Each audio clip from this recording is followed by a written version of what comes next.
Welcome to Get Over It, the consciousness transforming podcast for exceptional 21st century living. Hey, folks, our health person is back. We have Cheryl Meyer, and we're going to be talking about her new book, and that's Feeling Good, Living Low Toxin in Community and Everyday Life. But we're also going to talk about COVID-19. We're going to weave the two together. So this is going to be our COVID-19 show, at least for this month. More may come. And I'm going to forgo all of my stuff that I said early because it's so important that we understand from alternative functional health perspective what we can do for COVID-19. Now, my guest, Cheryl Meyer, she's with us. The book that we're going to talk about is Feeling Good. She's written a total of 3 books. It Feels Good to Feel Good, which we've talked a lot about. And then she has an ebook called Stress. She also has a podcast entitled Feels Good to Feel Good and Future Proof Your Life, and I believe that's a TV show. We'll ask her more about that. Cheryl is a grad of Berkeley and the Institute for Integrative Nutrition. She's got a lot of information. You guys have checked out her other podcasts, so we're just going to move forward with this one. Welcome back, Cheryl. Thank you for having me. I'm thrilled to be here. Oh, it is so good to have you. And, folks, I need to let you know that this is an explicit podcast, so there might be a dirty word or 12. So if you don't want the little ones to hear, please, have them not listen because it's really important that, in my opinion anyway, that we get this information out in plain English that people can understand. So think about it. If you're having passionate sex, you don't say, oh, intercourse me. You say, oh, F me.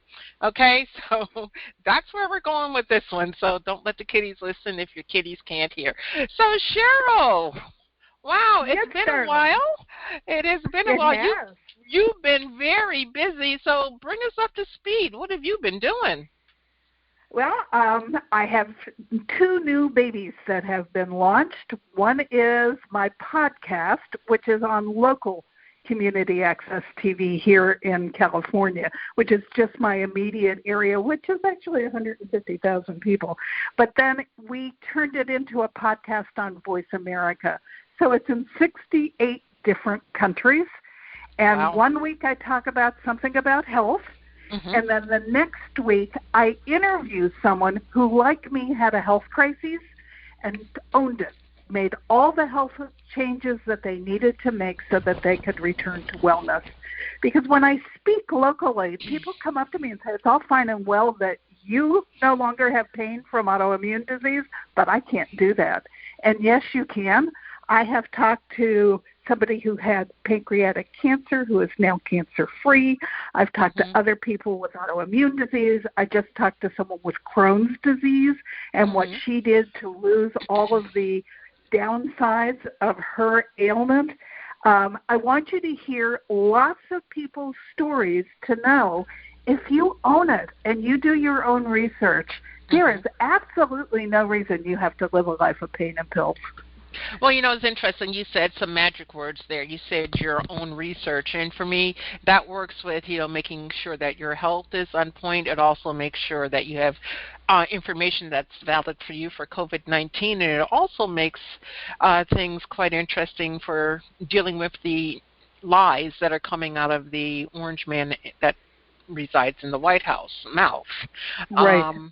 So it's very telling. So let's jump in. I want you to share a little bit of history that you shared with me before, and that was during the 1819 flu pandemic. Your grandfather passed away?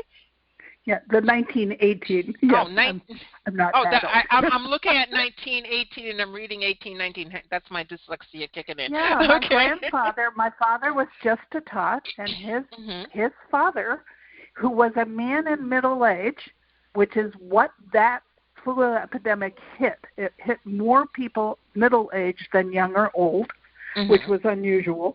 But his father actually died in the 1918 flu epidemic. I didn't understand that as a child, how we could have lost someone to the flu. Well, that was no flu. That flu epidemic killed 50 million people around the world. 25 million in the United States got it. And it actually originated, they think, in Kansas or Nebraska at a chicken farm.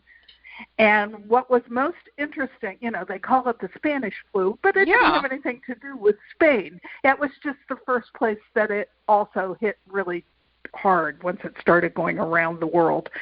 One of the most interesting things I discovered was that our soldiers had gotten it and took it to war in World War I. The English also got it in World War I, and they got it in the beginning much worse than the Germans.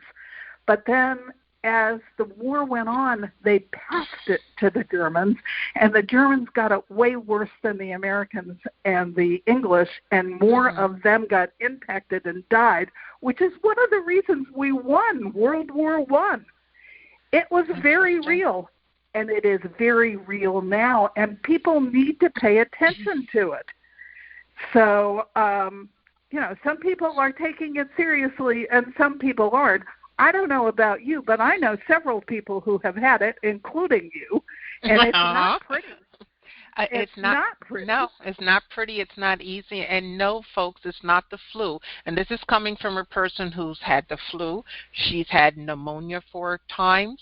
She's had 3 pulmonary embolisms. So I'm kind of familiar with lung issues. And this is like having maybe 6 cases of pneumonia, 43 cases of flu, and then something else just whack you and knock you out on top of that.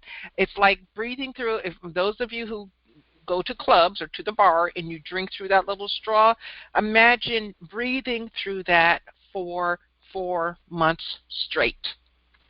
Okay? And then you can start to have an inkling. Like having an elephant. She felt like she had an elephant sitting on her chest. Yep. Now, I'm actually going through that right now, and folks, I got it March 17th, at least diagnosed March 17th, and here it is August 10th, and I'm still going through it. I didn't go to the hospital. Yeah, it lingers. No, I didn't go to the hospital. So, some people are saying, well, that's why it's lingering, but I just knew intuitively if I went into the hospital, I would be doing this podcast from spirit world right now, not in 3D. Now, in the 1918 flu, you had done some research, and you said that folks in Pittsburg, Pennsylvania, got hit really hard, and St. Louis minimal. Why was that? Well, the worst was actually Philadelphia, but then it also spread over to Pittsburgh. Philadelphia had a parade right in the middle of the epidemic, and they all got it, and many of them died, whereas St. Louis took it seriously. They wore their masks, they did it seriously, and they came through the other end with very few problems. So I have a lot of photos of people in 1918 wearing their mask. One is a whole group wearing a mask with a sign, don't wear a mask, go to jail. Sometimes they have their pets in the pictures, where the dog and the cat also have masks on, because I don't think they knew then that the dogs and the cats weren't spreading it. But the cities that took it seriously came through the other end much better than the cities that didn't, and Philadelphia was just massacred from the virus. And it was nothing like anything 50 million people worldwide died from this thing. This was not anything that was to be sneezed at. This was not just a flu. This was something seriously that had not happened before. And the one that we're going through right now is a similar strain that's having, although it's not hitting middle-aged people the worst, they're trying to say that children don't get it, and I read this morning that children are increasing in how many of them are getting COVID. So, it's hitting us all. Yeah, well, the 97,000 kids contracted it with just in a short time where schools opened back up to, start school again. And, 97,000 kids, that's a great big petri dish as far as I'm concerned. But, I look at that and I understand the need for children to have education. I understand the need for socialization and all of that. If my kids were still little, they wouldn't be going. We would be homeschooling because there's many programs out there that can be free or even purchased for a minimal fee that will educate your child better than most public schools. And I live in an area where the public schools are fabulous, but I would have no compunction whatsoever with keeping my kid out of school and, teaching them at home. And for you parents who say you can't teach, well, maybe you should have rethought having kids because, it's all about teaching kids. That's how you raise them.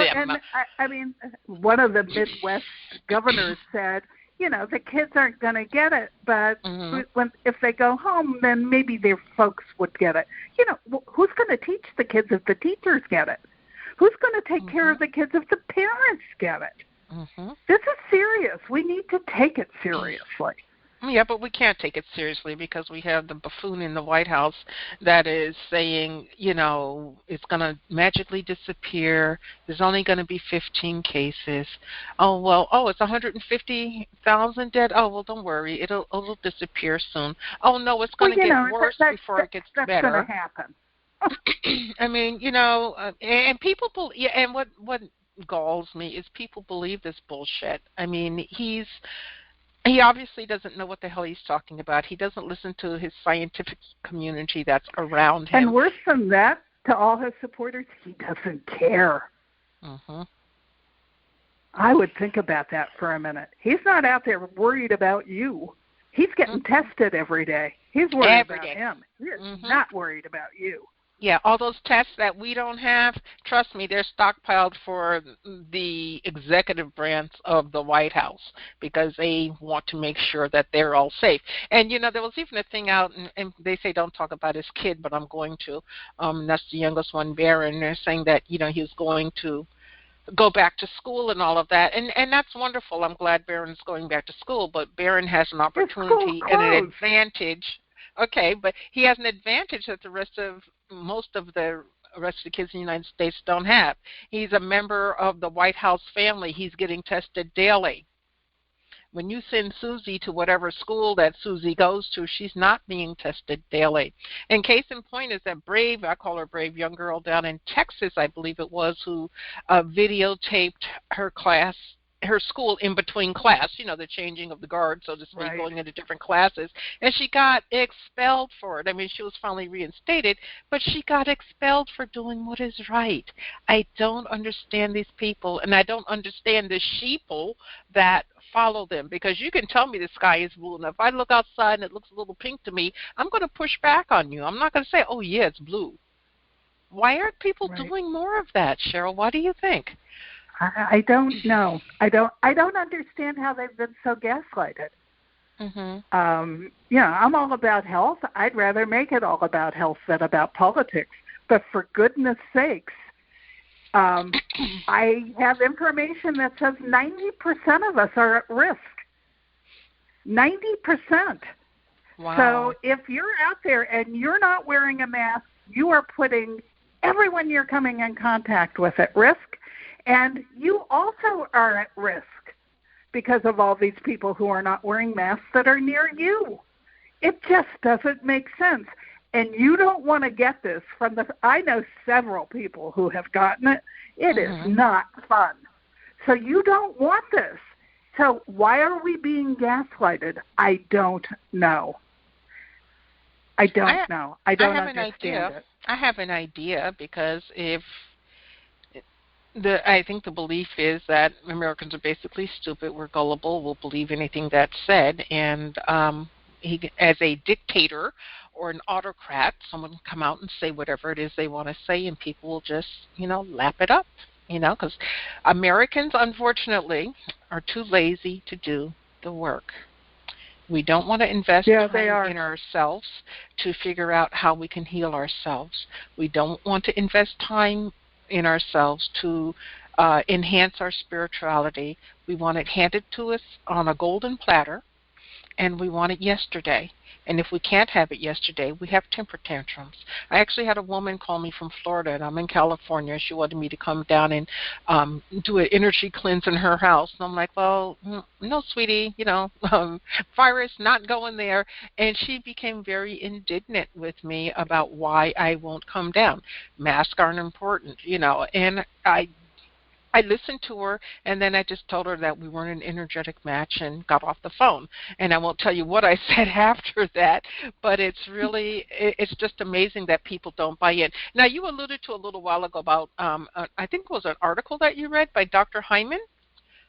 Right. I actually took several functional people and condensed them into a blog so that I could put out something about what do you do to boost your own immune system in the time of coronavirus.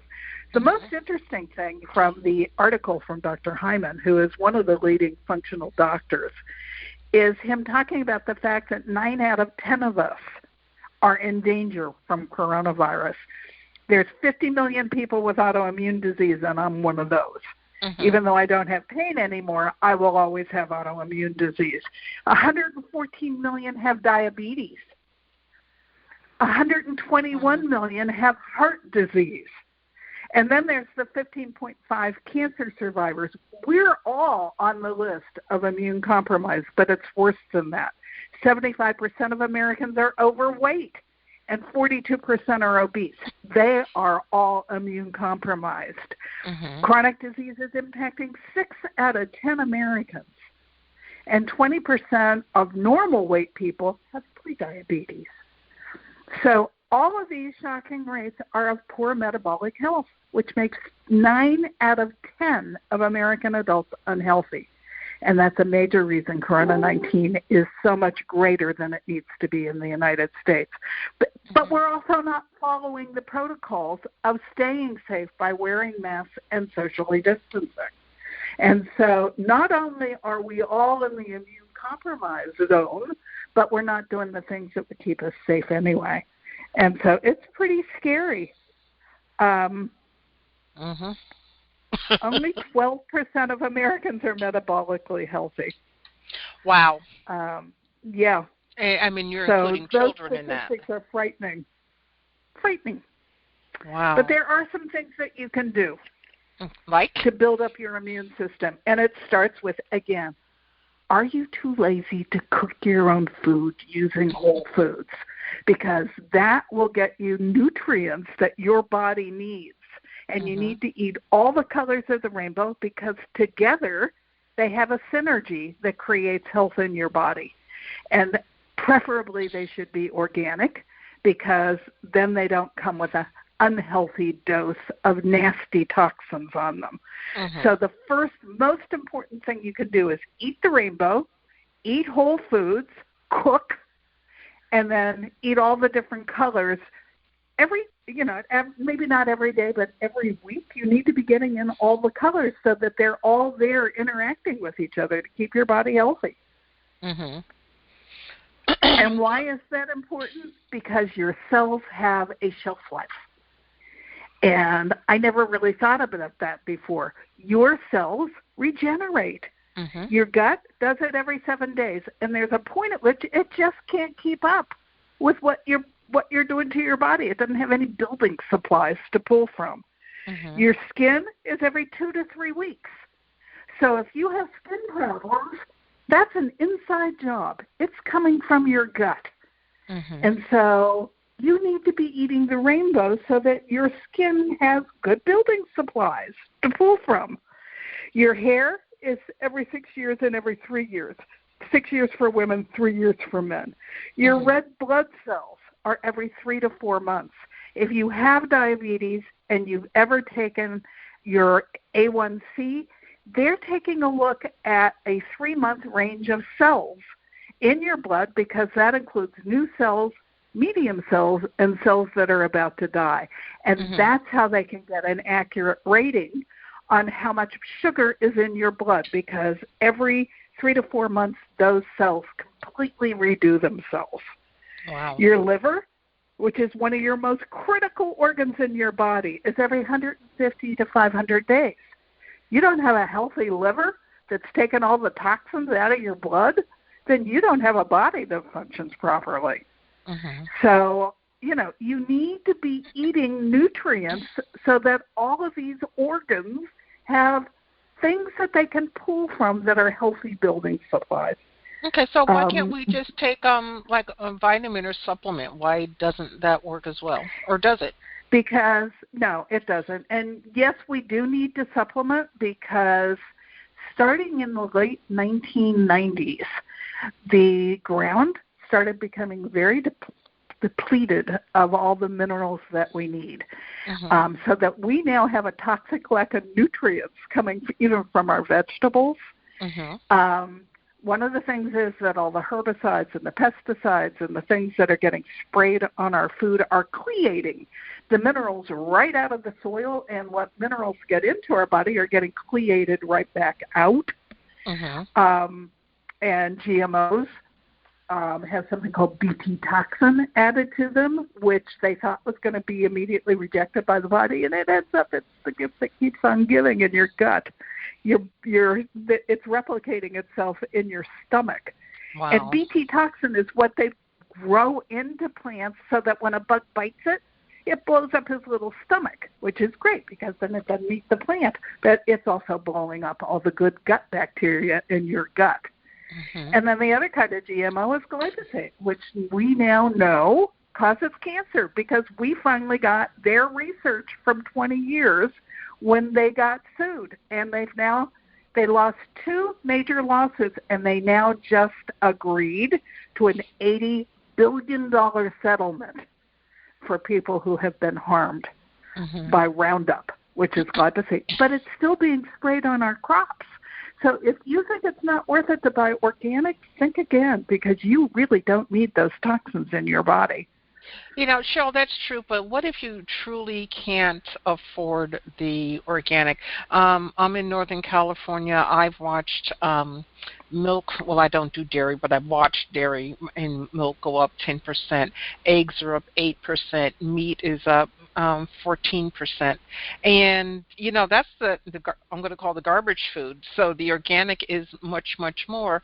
So how can we truly afford to eat? One of the things healthy? I recommend, if it's important to you, you'll find a way to make the money. And what you need to do is take a look at where are you spending your money. Are you buying coffee on your way to work every morning? Stop it already. Buy yourself a stainless steel carafe. Make your own coffee. You don't need to be spending all that money. Are you taking your lunch to work? I take my food everywhere because I don't want that stuff in my body. So I make these sensational salads in canning jars.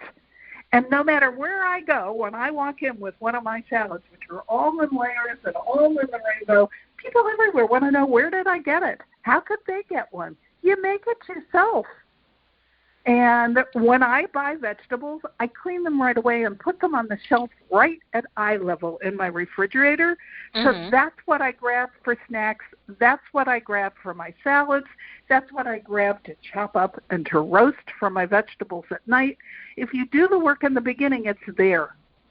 And then how often are you going out after work to drink? Invite everybody over to your house. Have everyone bring a great bottle of wine and celebrate that way. That'll save you a ton of money. Or even cheaper to do it over Zoom. Save your money. Right. But there are ways that if you want to save the money and make room for organic, it is very doable. Yeah. And then there's a couple of services that I use. I use a company called Imperfect Produce, which they buy all of the vegetables and the fruit that have hiccups. They're a little off shape, or they were in excess. And what they're doing is they're saving food waste, but they deliver it to my doorstep, and they might have a bell pepper with a big dent in his side. I don't care if it has a dent. I want the nutrients that are inside of him.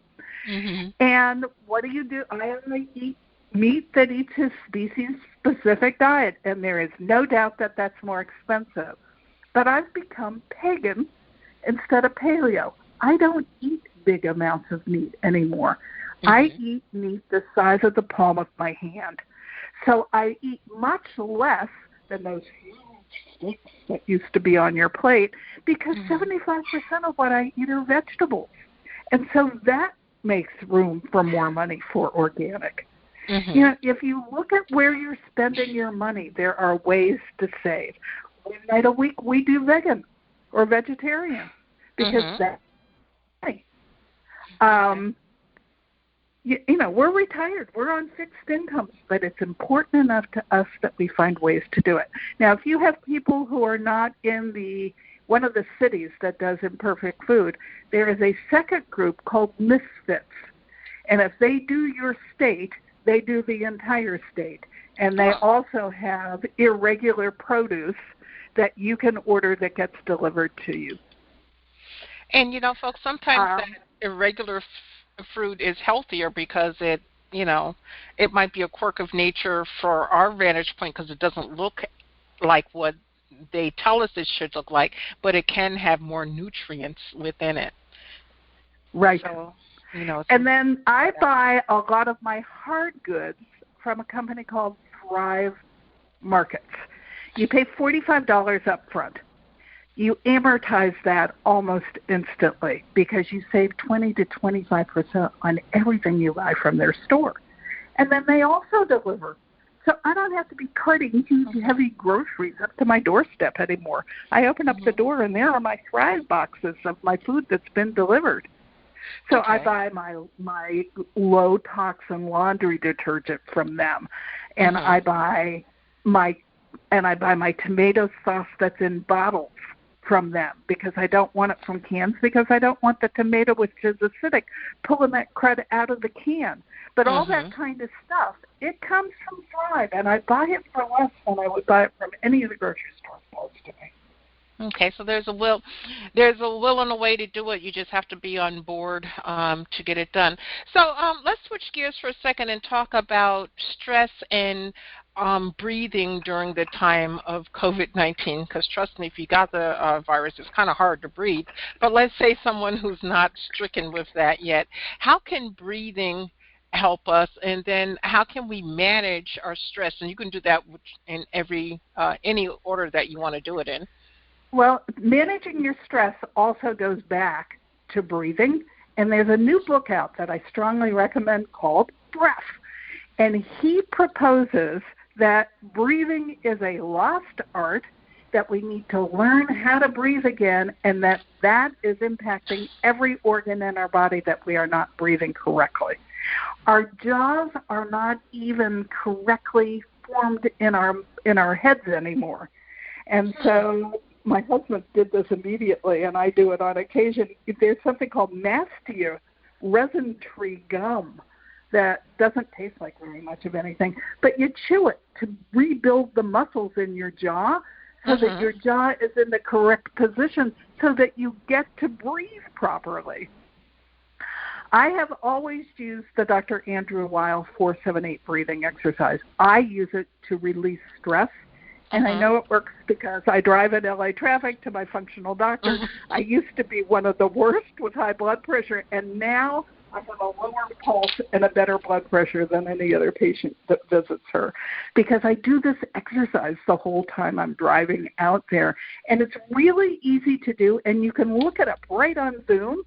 You breathe in for 4, you hold it for 7, and then you whoosh it out of your mouth with your tongue up against your teeth to the count of 8. And you do 4 rounds of that. It takes less than 3 minutes, and it resets the parasympathetic nervous system at the back of your neck, which reduces, it lets all the steam off your stress. I found it because when I got sick 8 years ago, my cortisol was down to zip. I was almost to Addison's disease. I had so little cortisol. So it was self-defense. I had to learn how to take care of my stress. And this is now one of many exercises, and that's why I did the little stress book. It's a desktop book of stress exercises because I choose one of those to do intermittently throughout the day because I call it letting the steam off the Instant Pot as you go through your day so that it never builds up to chronic. We all deal with stress all the time. It's when it builds up to become toxic stress or chronic stress that it's an issue. So learning how to breathe is really important, but there's all kinds of breaths. The perfect breath is, again, you can look this up on YouTube, and there's actually an app that you can watch that helps you do it. You count in for a count of 5, you hold it for a count of 5, and you let it out to a count of 5. That's called perfect breathing. And by doing that, you, again, let go all the stress in your body. There's a nostril breathing that I have a hard time getting my hands in the right position to do it, but you breathe out of one nostril and then you switch and you breathe out of the other. That is very good for releasing stress. So there's a series of these that you can choose from, and one of them is just humming, and humming through your nose. So that actually is really good for you because it resets all your breathing apparatus. But according to this guy's research, it's an ancient art that we've moved away from. That is one of the reasons that we have so much chronic illness, because we're not breathing correctly. And we have to breathe deep and let it out long in order to rebuild some of our breathing mechanism. That's obviously not a natural way to breathe, so you don't do that all the time. But if you stop a couple times a day and do some really deep breathing, that's also really good for you. Well, you know, and you need to be doing that to build up your lungs right now, because that's what COVID attacks. And having gone through numerous lung issues, as I mentioned earlier, even allopathic doctors, the hospital will teach you that before they let you out to allow you to help yourself. Cheryl, I want to switch gears, yet once again. In your book, Feeling Good, you talk about time alone. Alone time. And during this time of the virus, you know, if you have many people in your house sometimes, or small children, sometimes it's difficult to find that alone time. So could you give us some insight on what, you know, parents can do, and also those of us who are empty nesters? Well, I actually used to have a really hard time with alone time. When I got divorced the first time 8 billion years ago, I hated being alone. But if you are one of the people like me, once you go through what I call the open window to aloneness, you no longer, in fact, I can get over peopled. I need a certain amount of alone time. It can be as simple as taking an Epsom salt bath at the end of the day so that you are taking care of yourself. You're getting extra dose of magnesium from the Epsom salts. I use lavender bubble bath in my bathtub, which relaxes me. So between the magnesium and the lavender, I sleep like a baby every night. And that's one of the ways that I snatch a little bit of alone time for myself. But I also talk about getting alone time by going out into nature on your own. And it doesn't matter where it is. It might only be that you can walk around the block. You might have a park that you can go to walk at and still stay socially distanced. You might want to be able to get into a forest if you have one close. I live in Los Angeles, right at the base of 5,000-foot mountains. We've gone up there a couple of times and taken a hike away from other people so that we can get into the trees.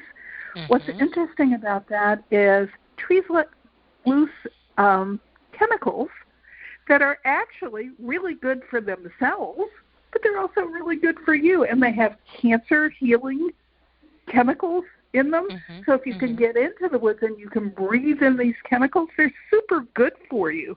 And my new thing that I've been recommending to people who are my clients is that when you get outside and you take a walk by yourself, number one, leave your electronics behind. Let somebody know where you're going, but leave all of that at home. And then take a walk using all your senses. When you walk outside, how does the air feel on your face?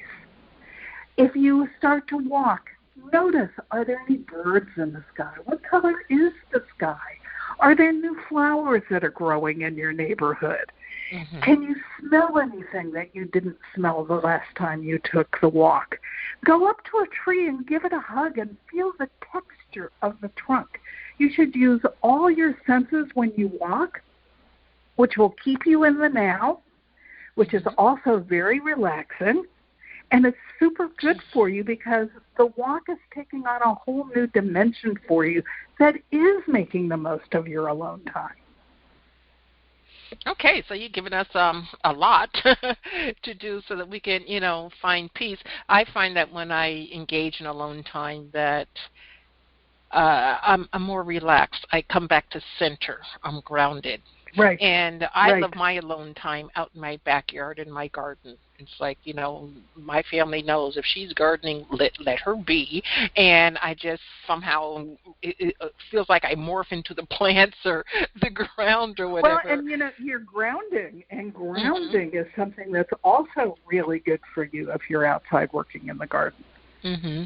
Getting your hands into the dirt is good for you. Yes. And you pick up the minerals that are in the dirt, too. So make sure you're playing around with some good quality dirt. So before I let you go, I want to talk about animals and toxins and the COVID-19. Is it your belief that animals can catch the virus and then transmit it to us? No, it's actually, from everything I've read, they do not transfer it to us. Mm-hmm. I did chapters of my second book on raising healthy pets because while I was researching for myself, 8 years ago, I lost all 3 of my kitties, and I lost them way before I had ever lost pets before. My pets were known to live well into their 20s, and the joke amongst my friends were they all wanted to come back as my pet. And I lost these guys at 12, 14, and 16, and so I knew when I wrote the second book I was going to research what had changed for them that was toxic. And it ends up, number one, what's in your pet's food is totally disgusting, unbelievably disgusting. A lot of what goes into both wet food and kibble are disabled, dead, diseased, and dying animals. So if a cow drops dead in a field, he gets to sit in that field for a while, and eventually he gets thrown into the back of a truck, and he makes it to the rendering pot, and that becomes pet food. It's enough to make you ill when you read what goes into it. And pets are getting all the same diseases that we're getting. Partly it's because kibble is not species-specific food. Neither is all this crap that goes into the rendering pot. And so what does kibble? Kibble is carbohydrate. The animal would not be eating carbohydrate as part of its natural diet.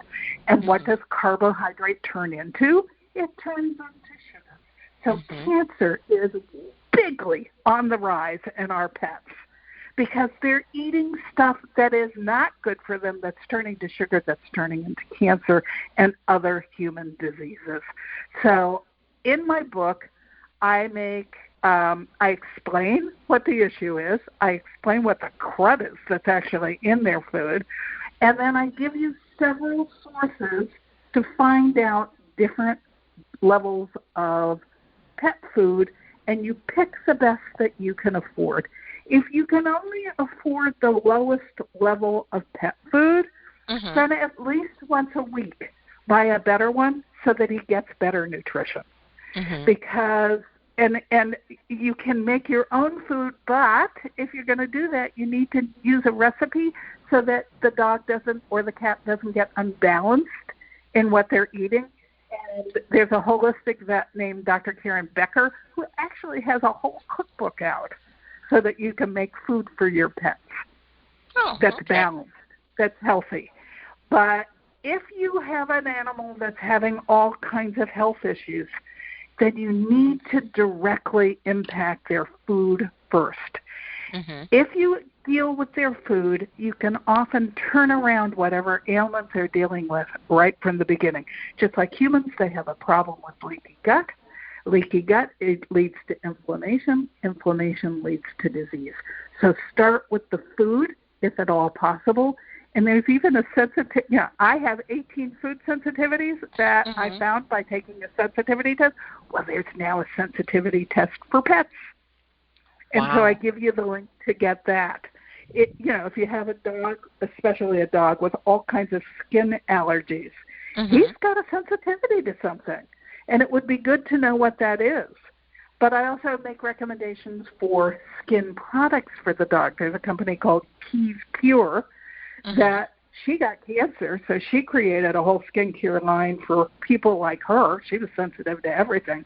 But she then started creating products for her dog because she wanted him to have a better life as well. And they have all kinds of products that will improve skin problems on dogs and cats. And they have a low-toxin bug spray that's fantastic. Definitely need that because insecticides that they're giving the animals now, for flea repellent and whatever else, it's killing them. Yeah, well, check out my chapter about pesticides and herbicides. Okay. Sides, it's called sides, everything you know about sides, because I talk about what to do instead that isn't sides, that takes care of the bug and doesn't hurt your pets or you or your children, because it's side by nature means kills. Okay. So there are I actually got to spend several days on the phone with Richard the Bugman, who's in charge of holistic methods to get rid of bugs for the state of New Mexico. And he shared all his secrets with me, and that's all in the book. Okay. And this is your second book, right? Feeling Good? This is my second book, right. Okay. Because you don't want that stuff around you or anybody else.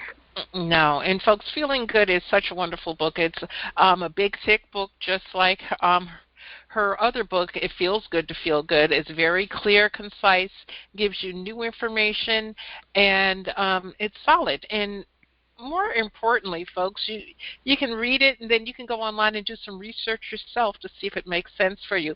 But just don't buy into something because somebody says it's true, okay? Don't buy into it. I want you to do your own research. Yes. Own it yourself.